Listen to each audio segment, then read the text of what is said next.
You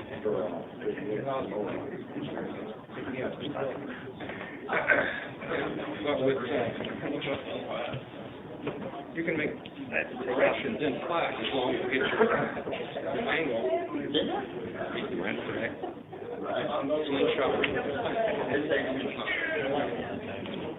You know, they wouldn't actually work on business for sure. Okay, let's get started. Let me have your attention. Let's get started.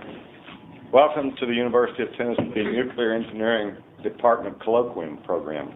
My name is Lee Dodds, and it's my privilege to introduce today's speaker, who is Dr. Michael Kuliasha. He is the Technical Director of the National Security Directorate for the Oak Ridge National Laboratory.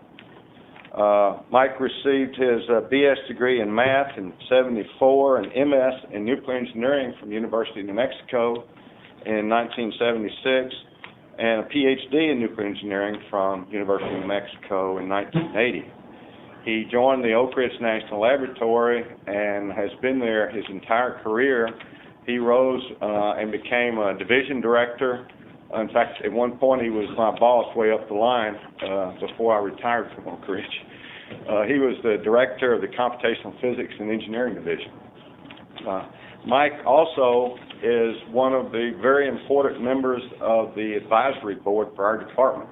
We have 6 members, and he is one, and they meet with us once a year and give us their input, and he has wonderful ideas, and he's been a really good contributor to our advisory board. Thank you very much. The subject of his presentation today is Homeland Security, Defusing Terrorism with Technology.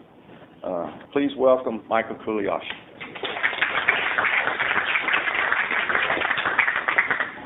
Well, whenever I come to students, I'm obligated to give a quiz. It's been said that 9/11 was sort of this generation's Pearl Harbor. And I was actually out in Pearl Harbor a couple of weeks ago, and I didn't realize that actually more people died in 9/11 than died at Pearl Harbor. You know, it's an interesting fact. And everybody recognizes the significance of 9/11. But let me give you a little test. Let me throw out a couple of other dates for you. September 18th, 2001, and October 4th, 2001. Do those, anybody understand the significance of those 2 dates? Hold on again. September 18th, 2001, and October 4th, 2001. Was the second one whenever the war in Afghanistan started? Well, actually, the first date was the postmark on the first anthrax letter, and that was mailed on September 18th, and October 4th was the first confirmed case of anthrax when CDC confirmed the first case. Now, the fact that there's 2 dates alone points out a problem. You know, you don't even know when you've been attacked with certain weapons like biological weapons or chemical weapons perhaps, or computer viruses. So really there's a couple of dates that you've got to keep in mind. You've got 9/11, but you also have to keep in track the fact that one of the other seminal events in our generation is the fact that bioterrorism turned from a threat to a reality. Now, you got to review the facts of this bioterrorist attack. First of all, there were a total of 7 letters that are presumed. There were 4 that recovered, and 3 that are presumed based on the patterns of contamination. Okay, the total amount of anthrax involved was about 2 tablespoons. Okay, there were 21 cases of anthrax, and 11 pulmonary, 11 cutaneous, and 5 people died. Okay, so a scale of 1 to 10 of a bioterrorist attack, this is about a 0.5. Okay, I mean this was a pretty minor attack, but one of the things that's interesting is that the decontamination facts. Okay, at this point, there were 23 sites that were contaminated by those 7 letters. 7 sites of which are still contaminated today. There were 6,000 samples and 30 tons of waste that were collected from the Senate office building. Now, my personal opinion is I'm convinced it was a researcher. If you want money, attack the Senate. Okay? Now, this is one of the rules, okay?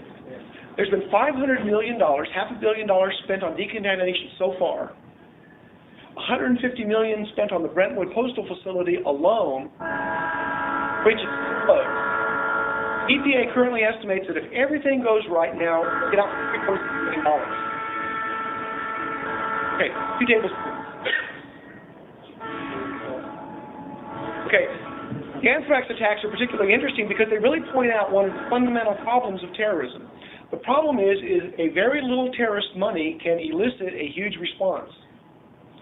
And so you can win in the war of terrorism and still lose. And so the trick is, how do you fight terrorism where you actually increase security without killing the economy and without spending so much in response that the terrorists win by default? Well, the way you do that is you have to have things that provide benefits to society in addition to providing security. So, for example, right now we're putting in place a $1 billion tracking system for cargo. We are going to know every container, every crew member, every ship of every piece of shipment that comes in the United States. Okay. But what we will have done in the process is we will have created the Walmart of logistics. Now, think if you're a manufacturer and you could actually tell that your container is on this ship in this harbor at this location right now. Okay. We are spending somewhere between $3 and $5 billion on bioterrorism. NIH calls this the greatest boon to public health since the invention of public health. In fact, the National Institutes of Health does not have a bioterrorism plan. They have a plan on emerging infectious diseases. And they don't care whether the emergence is natural or artificial. Okay. We sequenced the SARS virus in 7 days and identified it because we had the infrastructure in place that was put in place to combat terrorism. 2 years ago, we would not have been able to do that in 6 months. Okay. Pathogen detection systems. If we put in place pathogen detection systems, that also increases food safety. We have cases of botulism. Of course, I live in West Knoxville. Turkey Creek is on everybody's mind. Charlie's. My son works across the street at the Olive Garden. I don't think he's real upset. Okay. Advanced monitoring systems. If we monitor for chemical or biological attacks, we can also monitor for environmental quality. We can monitor for toxic industrial chemicals. There's lots of other benefits of it. Cybersecurity. One of the big concerns is cybersecurity. Well, if we really solve the cybersecurity problem, despite Microsoft, we will have created a real infrastructure to support online commerce. And finally, new forensic techniques add to law enforcement. So when you think about Homeland Security technologies, you need to think in not just in terms of what is its impact on security, but what is its societal value beyond security. Okay, now there's a couple of terminologies that you have to sort of get straight. And you'll see these terms mixed up. Bioterrorism is really a combination. There's a phrase called biodefense, and biodefense is biowarfare plus bioterrorism. Okay, biowarfare is when you attack an opponent for a tactical reason. And it turns out that there's really only about 6 agents of concern for biowarfare. And they're the ones you'd expect. There's plague, there's tularemia, there's anthrax. And these are selected because they can be weaponized, they cause mass casualties, and they're infectious.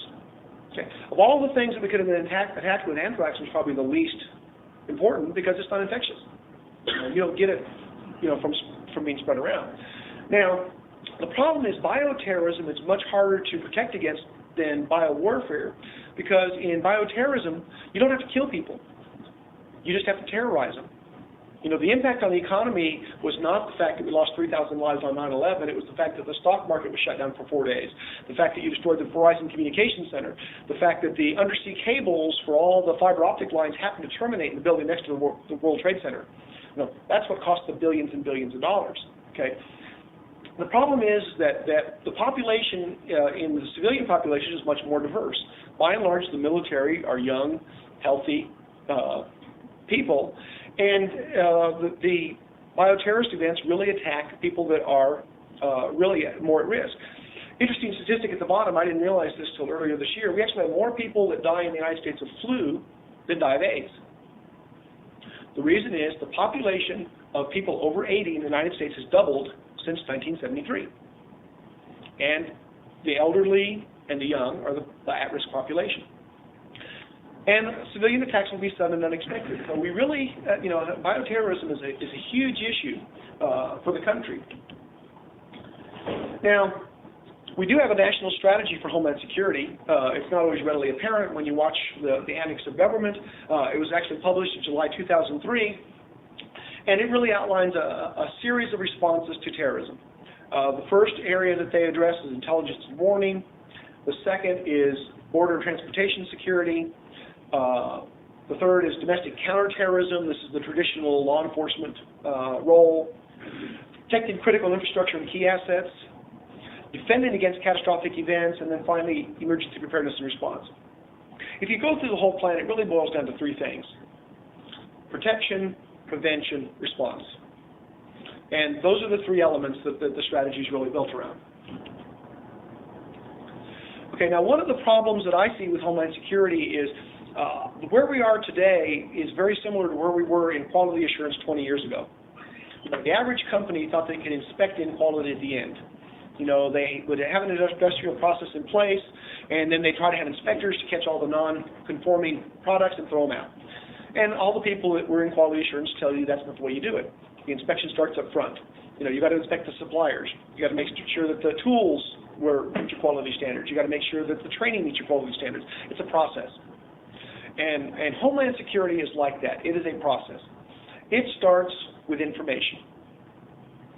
We have got to be able to address the threats in a risk-type approach. We cannot inspect everything. You can't protect everything. It just can't happen. So you got to start with information. Now, because it's a global problem, it's not just our problem. It really is a global problem, and we have to address it at its sources, and some of those we're seeing play out in Iraq and Afghanistan. But we also have inspectors at 20 of the ports that are feeding the United States, and we're inspecting cargoes before they get on ships. Okay, so you got to move the boundaries out. You got to go back towards the source. It's like quality assurance. You don't start at the end, you start at the front. Okay, there's both international and domestic threats. People don't point out the fact that the anthrax that we were attacked with was our anthrax. It was the AIM strains of anthrax. It originated somewhere in the United States. 9/11, planes were hijacked in the United States. The Oklahoma City bombing was a homegrown threat. It had nothing to do with foreign terrorists. So the threat is both domestic and international. So you really have to have realistic expectations. What can you keep out?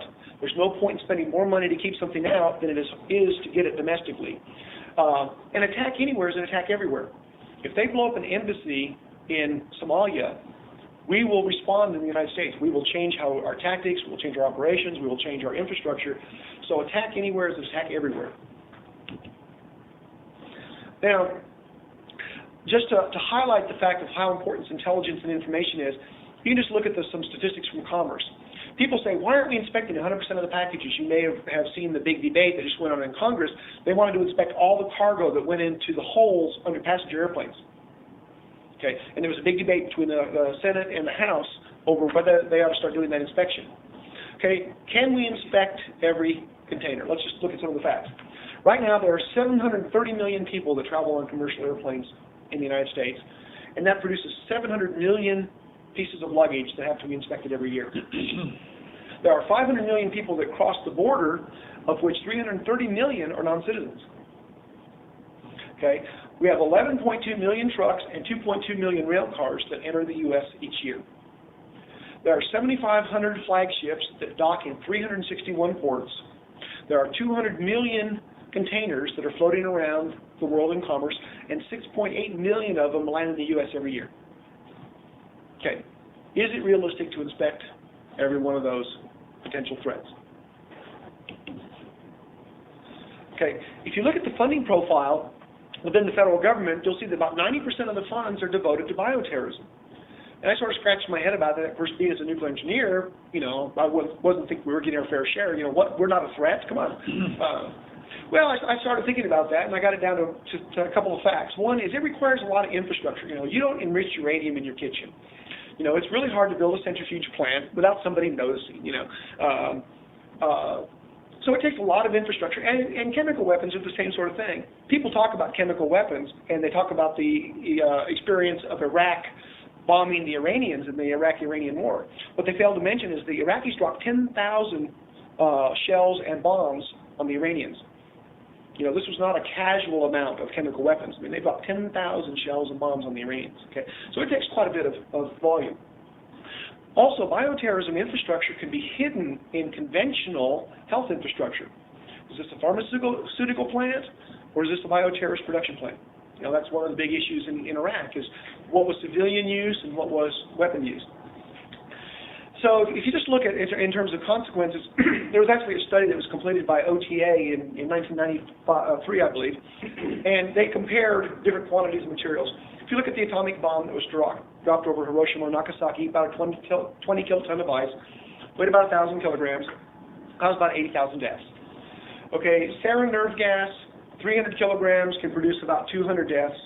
Anthrax spores, 30 kilograms can produce 100,000 deaths. Okay, it's pretty easy to see why the concern tends to focus a lot on bioterrorism. Well, we at Oak Ridge National Laboratory are one of the national laboratories that is participating with the Department of Homeland Security. We've been blessed as a Homeland Security national laboratories. There's 9 laboratories that are expecting to play with the Department of Homeland Security. We will actually know in a couple of weeks exactly what our role is. They're in the final stages of making their decisions and assignments, and so it'll be interesting to see how that actually plays out. But we really see ourselves having capabilities in 4 key areas that contribute to Homeland Security. As I mentioned, it starts with information. And so we think information synthesis and analysis is a key area. Sensors and sensor systems for explosives, chemical, biological, radiological threats. Modeling and simulation, and everybody does modeling and simulation, but there's 2 areas that we really excel in, and that is in threat analysis and response planning. And finally, if anything defines Oak Ridge National Laboratory, it's our advanced materials capability, and materials for security is a big issue. So what I'm going to do is I'm going to give you examples of projects in each of these areas. I always like to start with, well, where would you really like to get to? What's your goal? And so whenever I define an end state, I'm defining it in terms of, let's assume we're successful. If we were successful, what would the world look like? So in sensors and sensor systems, or rather in information synthesis and analysis, if we are successful, information will be collected automatically. It will be analyzed at machine speed. It will be seamlessly shared, and it will have visualization and other advanced tools so that we can understand what it actually tells us. Let's take a couple examples of that. We actually have a product called Viper. And let's take the average CIA analyst. You know, they've gotten a lot of flack lately about 9/11 and what they knew and didn't know. And let's take the life of the average analyst. He comes in the morning, he starts reading articles. And he reads 2 or 3 articles, and he starts seeing a pattern. Or he says, I think I understand that topic, let's move on to the next topic. And so this is how he spends his day. And he has no idea whether the articles he's reading are representative of the universe of threats that he should be looking at. Okay, we have a product called Viper, and what it does is it goes out every night and it collects information from 30,000 periodicals, papers, newspapers, magazines, etc. It translates the information. It then bins it. You can specify it by the names of people that appear, the phrases, keywords, topics, time. You can choose how you cluster it. And what it does is it says these 300 articles are the same, these 200 articles are related, these 200 articles are related, and these 2, by the way, are different than everything else. But by the way, these 2 are very similar to one that came out 2 weeks ago. Okay, so the average analyst can come in, he can read 2 from bin A, 1 from bin B, 2 from bin C. You know, I want to read those 2 that are different, and I want to go back and read the one from 2 weeks ago. And all of a sudden they have some assurance that what they're looking at is somewhat representative of the threat space. This has actually been fielded by Pacific Command for the Navy, and you know their response is, this is the first time we've actually seen one of these damn things that worked. Now let's take the example of passenger information. Right now there's been a lot of stink about passenger information. They want to pull information from Social Security records, from manifests, from shipping. There was a debate about health records, that sort of thing. And they want to be able to kludge this all together to be able to identify a threat profile. Okay, well, part of this information exists with the FBI, part of it is international, it exists with Interpol, some of it is public information, and all of this is in dissimilar formats. Well, the normal way you start building a data archive is you try to get all the data in one space, and then you start analyzing it. Well, the problem is that's infeasible. You know, first of all this information is real time. It's all on dissimilar platforms, and you have to start analyzing it basically on the existing platforms. We have a product called Mercury, It was actually developed for NASA. NASA has the same problem. They have data that comes in from satellites, they have data that comes in that they fly from airplanes, they have data that comes in from various other sources. It's all on different platforms, different locations. I call Mercury the World Wide Web of databases. Let's think about Yahoo for a minute. If you go to Yahoo or Google, they don't have the information on their site. They just know where the information is. So Mercury does the same thing. Every night it goes out with a web crawler that constructs a virtual database. And you then submit a query, and it says, okay, field 1 comes from England, field 2 and 3 come from the United States, field 3 comes from Australia, field 4 comes from China, it doesn't matter, and it presents it to you as a virtual database. None of the information, it's always hitting the original source of the information, and it's real time, near real time, next day.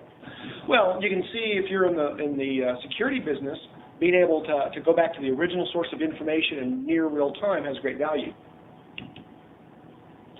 Okay, let's talk for a minute about sensors and sensor systems. We would really like to have sensors that can detect and identify threats. And the obvious threats that we're concerned about are explosives, chemical, biological, nuclear threats.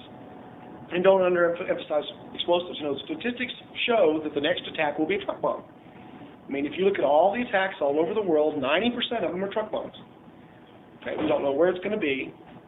We don't know what exactly, the modus operandi are, but the 90% probability is it'll be a truck bomb. Okay.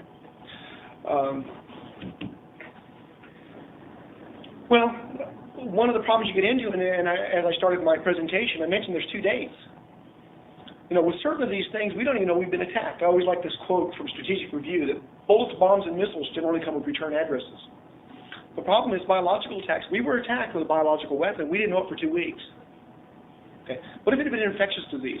What if somebody took 4 people and infected them with smallpox and had them walk through the Chicago O'Hare Airport for 2 days?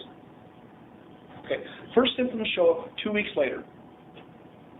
Okay. You've now infected 300 carriers that went to 300 different airports that have now interacted with 100,000 people, and it's all infectious. Okay. How long did it take them to track down SARS that originated in one apartment building in Hong Kong? Okay, they could have been deliberate. Okay. So, and cyber attacks. We don't know whether there's Trojan horses out there right now. The last couple of weeks have been really bad for cyber attacks. But even in the military, I went to a DARPA cybersecurity conference a couple of years ago. Their conclusion was, if we really have a nation-to-nation conflict, where it's a real nation-state against nation-state, we'll be reduced to secure facts in 45 minutes. Reduced to what? Be reduced to secure facts. Anything that's a computer network will be out. They just take out the domain name servers. They say the first time you ever see this virus was when it hits you. Our guys like to write code. Nothing that we have in the system is really proactive. If it's really other than kitty hackers, in 45 minutes, it's all gone. Okay, we want to be able to screen things. Okay, but how useful is it to screen? This is actually an X-ray image of a cargo container. Cargo container is 8 feet wide and 60 feet long. Okay, how many examples of articles do you see in the newspaper where somebody got something through the airport screener? Okay, and that was in a suitcase. Okay, if you can't see a threat in a suitcase, how are you going to see a threat in a cargo container that's 8 feet wide, 60 feet long?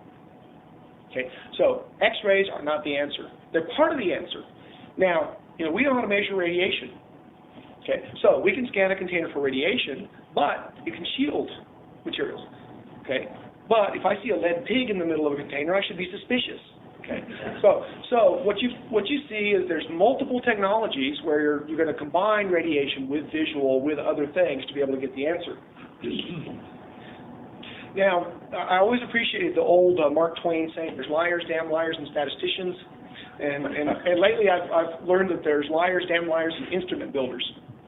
Every one of these guys will tell you, a good quote I heard a couple of weeks ago was, a manufacturer will tell you what their system does, they won't tell you what their system doesn't do. And I'll give you an example. Right now, the airport, by congressional mandate, had to put in explosive screening detection systems for all bags. Okay? The technology they're uses called ion mobility spectrometry. And the manufacturers will tell you ion mobility spectrometry will detect explosives, which is true. It will also detect banana peel, shoe polish, and skull. Okay, so the problem you get into is how many false alarms can you live with? Okay, so you get into this issue of selectivity. You know, if I get a hit, I want it to be a real hit, not just something that happens to be a superset of what I'm really concerned about. So one of the issues I have is you got to consider the total cost. You know, the FAA was doing work on advanced technologies for screening explosives in the 1990s, and they dropped it in 1995 because it was too expensive. Now, if you add in the cost of all the screeners that they have hand-checking bags right now, was that the economic decision?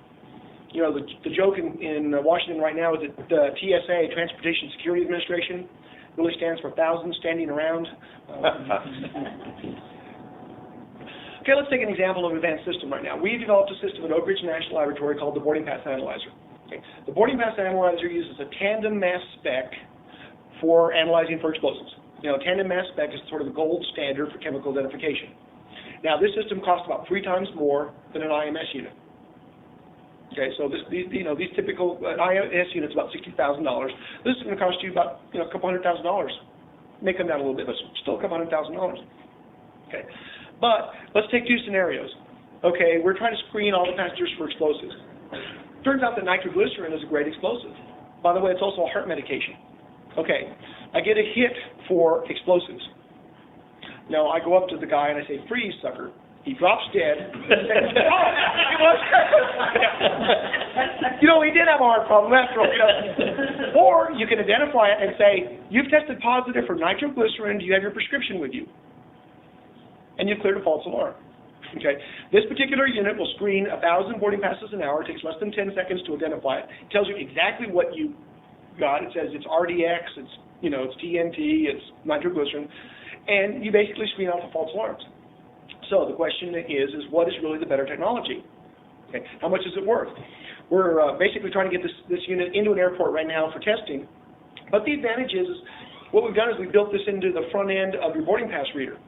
Now, the boarding pass, one of the nice things about explosives is explosives are really sticky. You know, they stick to some people's hair. They stick to your clothes.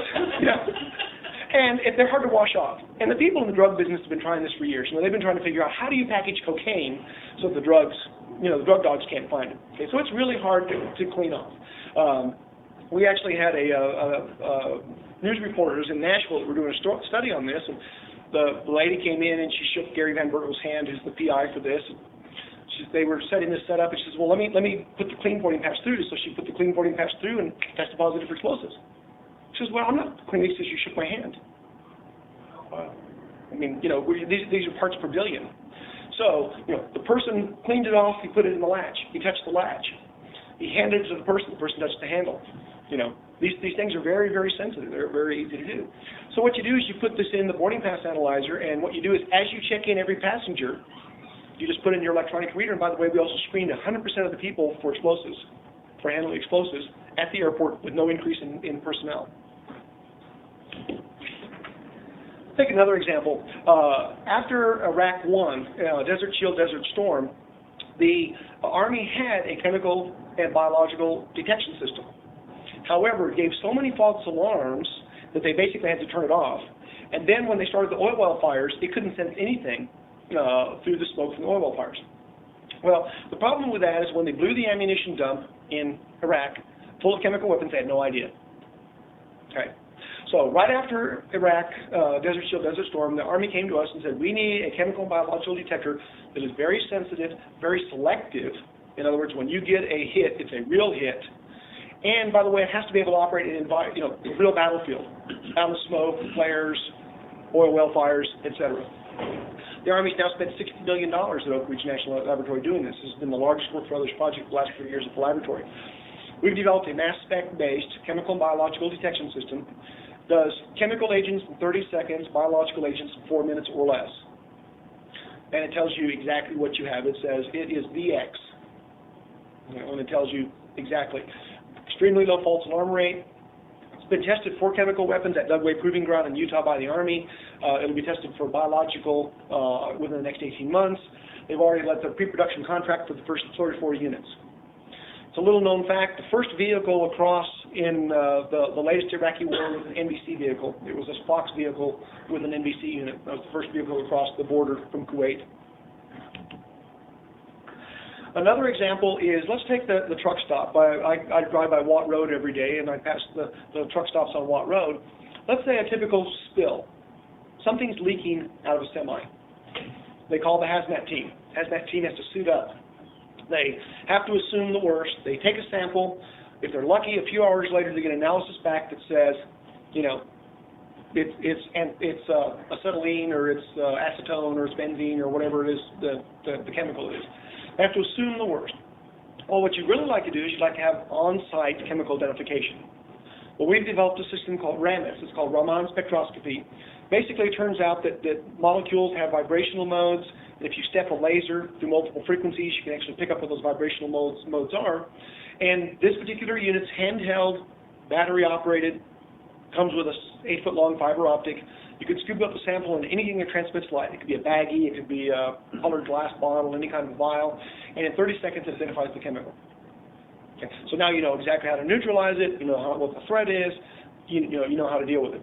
You know, I predict within 3 or 4 years, every fire department unit will have one of these on board. It's actually funded by the Department of Justice. Some things that are farther out.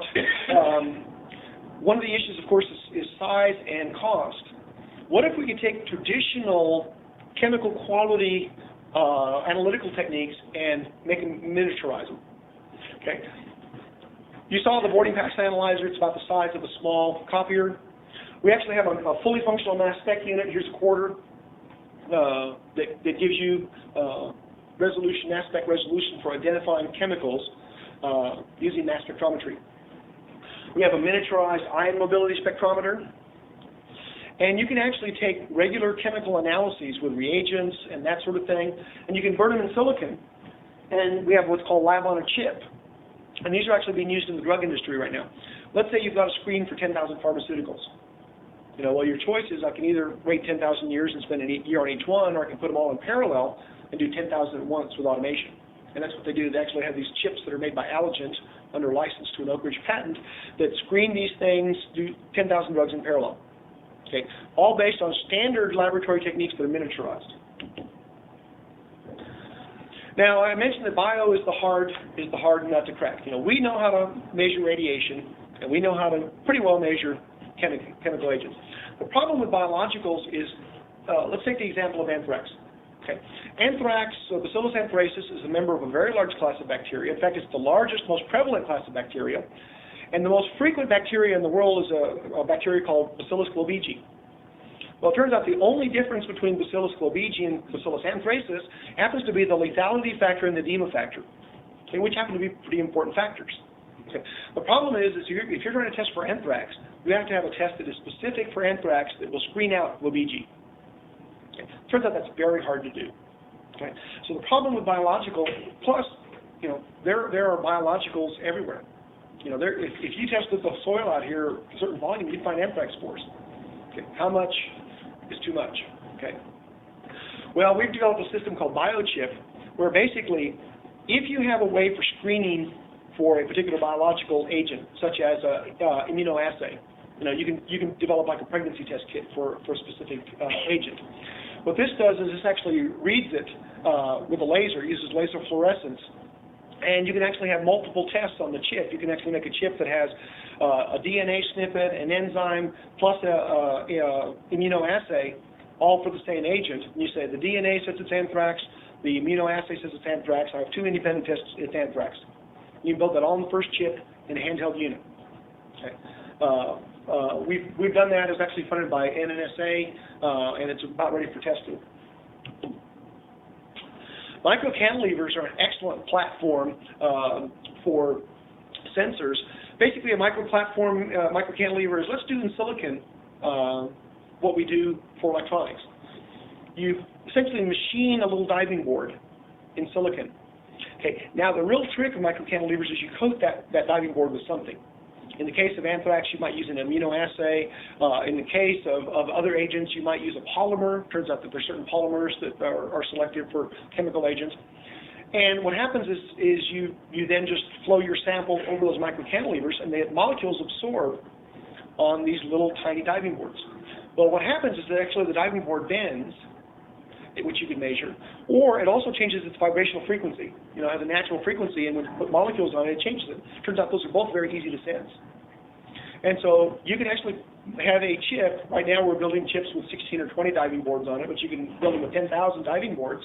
You can have one chip in silicon that sends for 50 different threats, 20 different ways, all in one microchip. Now, another big problem, of course, is radiation detection. You know, there are multi-spectrum analyzers around. You know, I used to teach the radiation detection monitoring laboratory, and you know, we had the KNAX systems, and you can actually buy handheld ones, but now they're about $60,000. The problem with that, of course, is, let's take the example, you may have remembered the case in New York Harbor recently, where they had a ship that came in. Customs agents carry a pager. Now it's a radiation detection monitor. Customs agent's pager went off. Took the ship out to the 8-mile limit. 3 days later, they determined it was Italian tile. Okay.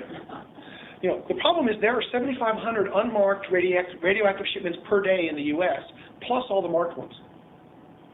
Okay, how many false alarms can you live with? What you really want to know is you want it to identify the agent. You know, if it's thorium, you know, it's a Coleman lantern mantle. You know, if it's polonium-210, it's tobacco. It turns out polonium is a bioconcentrator for tobacco, or tobacco is a bioconcentrator for polonium. Yeah, so, you know, if you actually can analyze the agent, you can cut all the false alarms of all the things you're not interested in. But everybody's not going to carry a $60,000 instrument. We developed a handheld multi-spectrum analyzer called HotSpotter, which basically has the photomultiplier tube. It's actually wrapped in boron 10, so you can actually detect neutrons as well as gammas. And it analyzes it in a handheld unit and tells you what the identification is. So it's a little bit like the nitroglycerin case. You know, you say, it's thorium, I'm not interested. And finally, none of this equipment makes any sense unless you get it in somebody's hands. We actually have an interesting project going on at Oak Ridge. If anybody knows about radiation detection, it's the Department of Energy. You know, they buy this stuff like crazy, but what do you do with all the surplus stuff? You know, first responder just needs to know if it's hot. You know, they don't have to get down to 4 sigma in terms of their analysis. Well, it turns out one of our guys came up with this idea for this project where all the excess radiation detection equipment from the DOE facilities, and now from all the federal agencies, is coming into Oak Ridge. It's actually being refurbished, packaged, and then shipped out to first responders.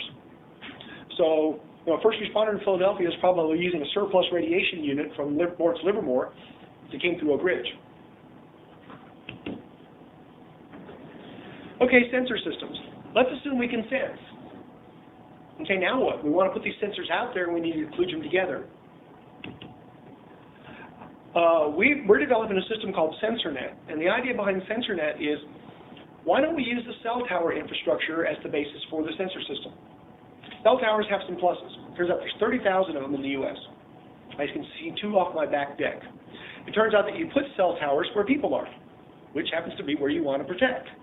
They already have communications, they already have maintenance, they already have security. Okay, so the idea behind SensorNet is, why don't we take our chemical, biological, and nuclear sensors, put them on cell tower infrastructure and other sites, like we can put them on buildings, we can put them in weather stations, that sort of thing, and then tie them together using the existing communication infrastructure to provide real-time response. Now, you may have seen the article about the Utah Olympics.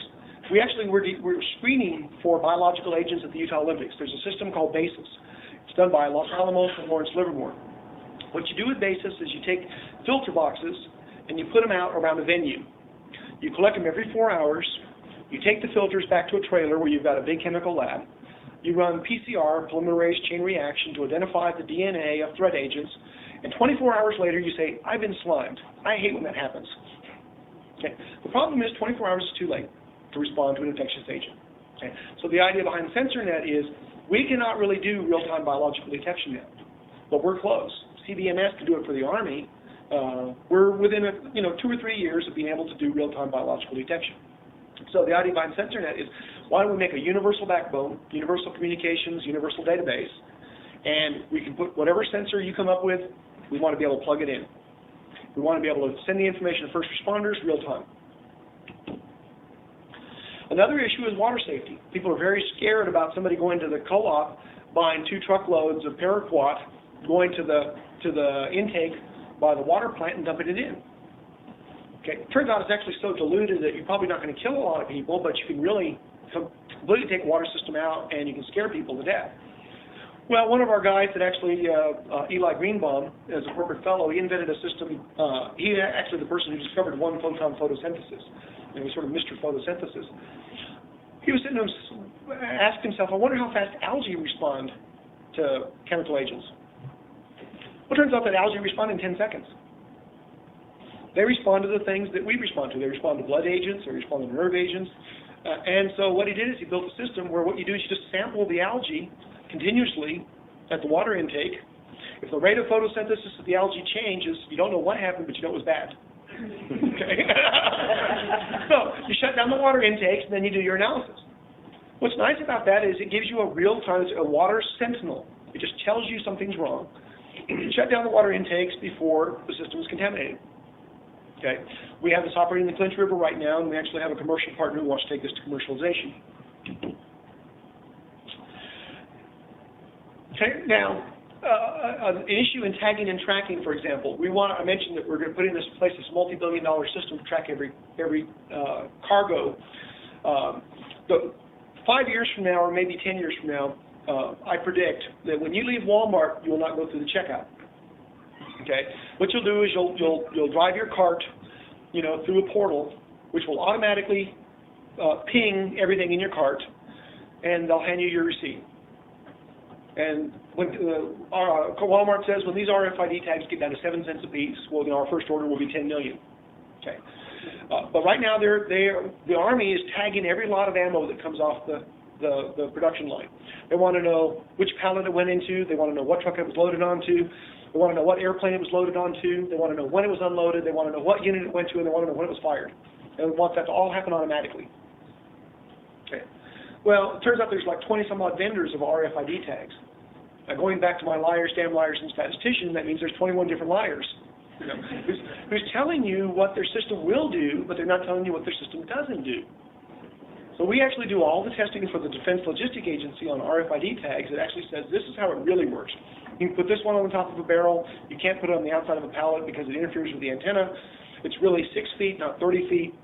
And so they designed their logistics systems based on real information. Modeling and simulation, just a couple of examples. We would really like to have systems that where we analyze the vulnerability. You cannot afford to avoid all vulnerabilities, but you can plan for them. So you either remove the vulnerability or you figure out how to mitigate the vulnerability. We started work almost 20 years ago for the Defense Nuclear Agency. Okay, the Defense Nuclear Agency has since gone through several name changes. It's now called the Defense Threat Reduction Agency. The joke is it stands for didn't they reorganize already? Okay. But DITRA, the question they ask us is, you may recall when the Israelis bombed the Iraqi reactor. Generally, bombing a reactor is not a good idea. You don't want to be spreading the inventory around. So DITRA came to us and they said, how do we take out a foreign reactor without spreading the inventory around? Okay, so we did the analysis and said, you hit it here, here, and here. So then a few years later, they came back to us and they said, how do we protect our reactors from a foreign adversary? Well, you protect it here, here, and here. You don't have to protect everything. Certain critical areas you protect. Now we're doing the work for the NRC for terrorism, saying how do you protect a reactor from a terrorist attack? Well, you have to protect certain key areas to preserve the functionality of the reactor. Emergency response and automated decision-making. Let's take an example. If there were really a biological or chemical attack, you want to know 3 things. What was released, where is it going, and who's under it. Okay? What's released is a sensing question. Or, actually, since we're nuclear engineers, it's the adjoint problem. If you actually sense it, you want to back calculate from what you sensed to the source. Okay? Then you want to know where's it going. Well, it turns out that we developed the standard that's used by the military for doing transport analysis. It's called HPAC, Hazard Prediction and Assessment Capability. When you read the CIA analysis about how many troops were exposed to the ammunition dump in Iraq when they blew it, that was based on an Oak Ridge model. This is the tool that's actually fielded in Bosnia and Korea for doing hazard assessment. The second thing is population. Turns out that we developed the worldwide population standard for population modeling. You know, there's not real good population data on Somalia. Okay.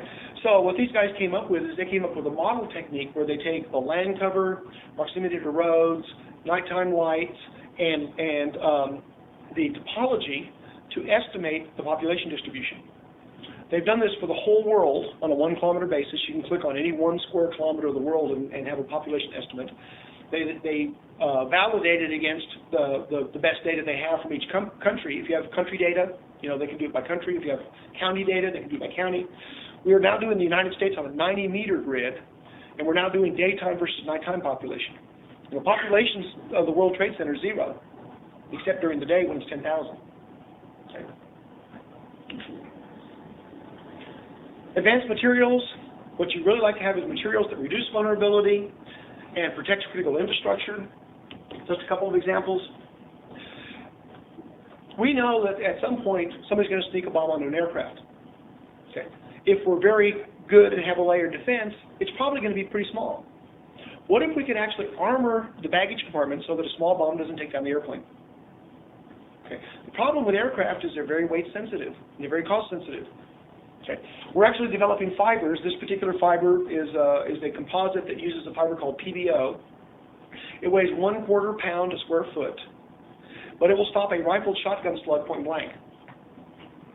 It will absorb 1,400 liters of energy per square foot squared of energy, and basically a rifled shotgun slug point blank. Now, what if you line a baggage compartment or overhead compartment with this? Okay.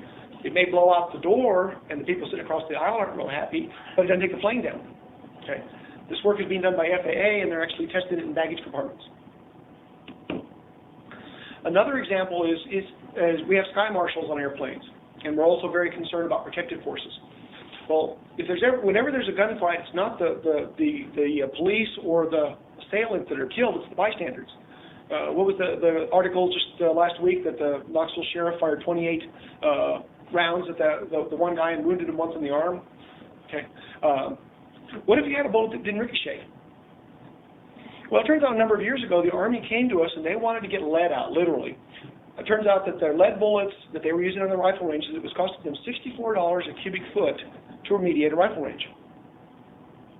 So they said, can you give us a bullet that has the same dynamics, the same ballistics as lead, but doesn't use a toxic metal? So our metallurgist came up with using powdered tungsten. It turns out you can use powdered metal technology, you take tungsten, you can press it. Turns out tungsten, they can make it the same density as lead. But now wait a second, if you start using powdered metal, now I can put I can press it really hard, and I can make it more penetrating than lead. I can press it really soft, and I can make a frangible bullet. I can make a bullet that when it hits that concrete, it turns to dust. Excuse me. I can put the weight in the back of the bullet and actually give you twice the range. I can give you a bullet that tumbles. It's called designer ammunition. So now the protective forces at some DOE sites are using these. The Army is actually using them in the rifle range. Excuse me, designer ammunition. So, you know, what we've asked the question, you know, what if you could build a bullet that would be less than lethal but wouldn't penetrate the skin of an aircraft? Okay. Turns out that's actually pretty hard because aircraft skins are really, really thin. And but that's an example of where you can use materials to change the dynamic of a threat. So sort of in conclusion, terrorism anywhere is terrorism everywhere. Okay. The threat is both domestic and international.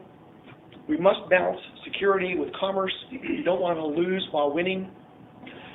You've got to start with intelligence and information. This is a system just like quality assurance. You want to have improved sensors to be able to detect threats. You need to have sensor systems that can provide that information on a real-time basis.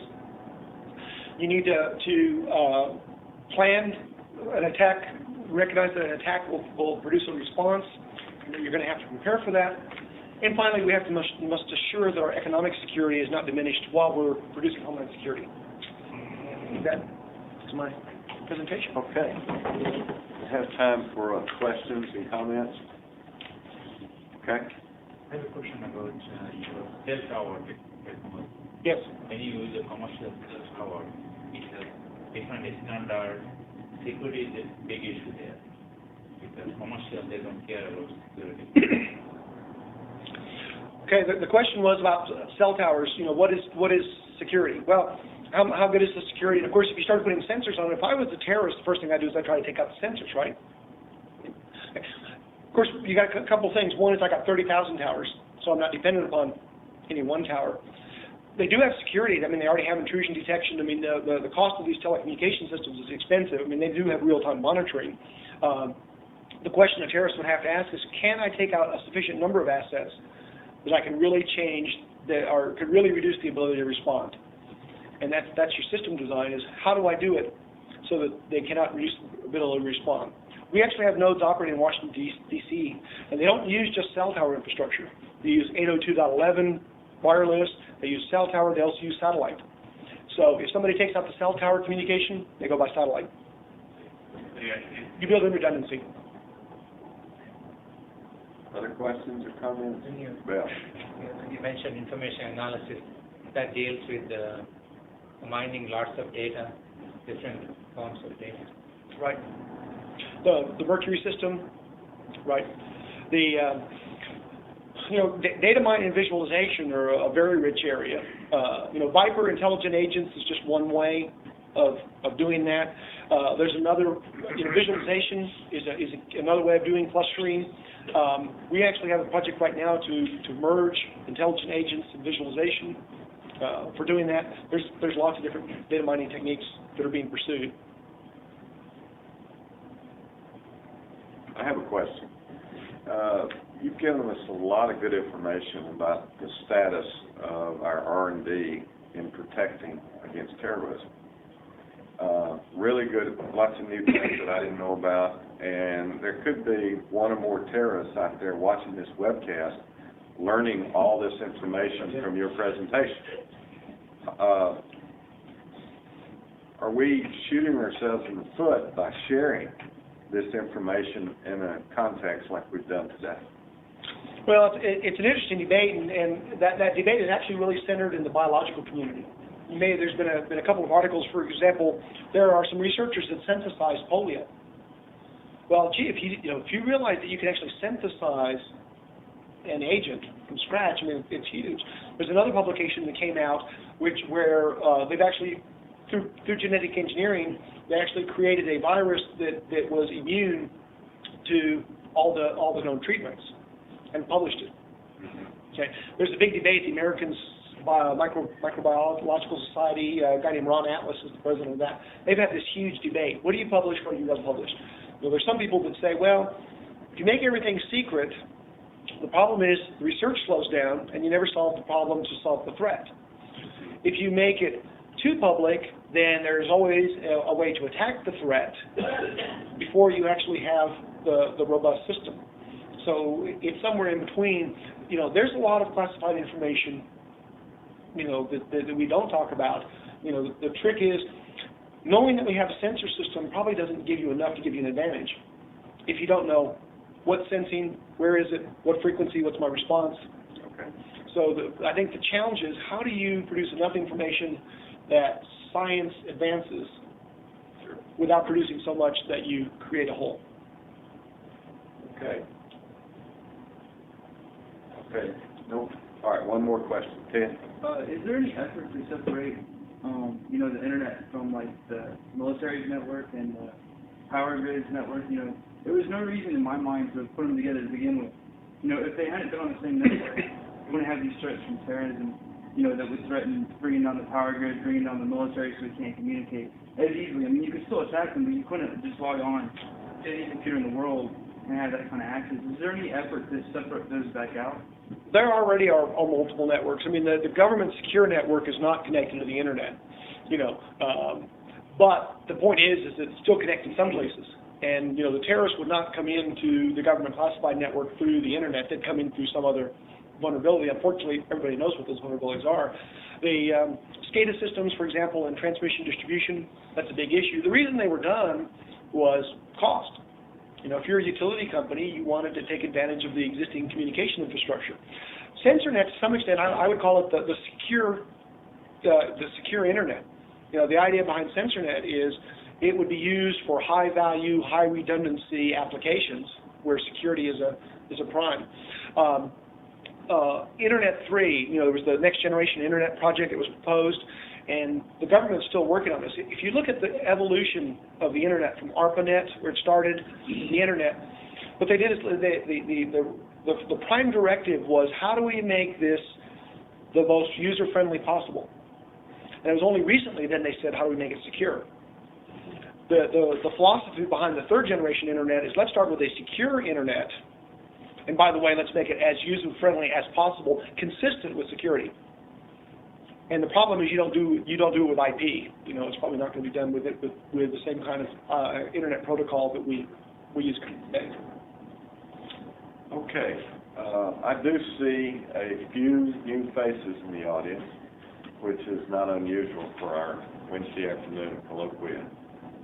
And those new people that are here, we do have refreshments downstairs, and everyone is invited. Before we adjourn for the refreshments, let's express our appreciation to Dr.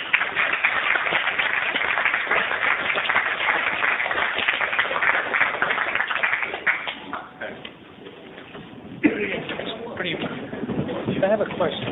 Sure, explain the last slide. Show somebody maps, remote maps. Check for the bottom line. This one here? Yes, sir. That's very interesting. Yeah, you like that? Well,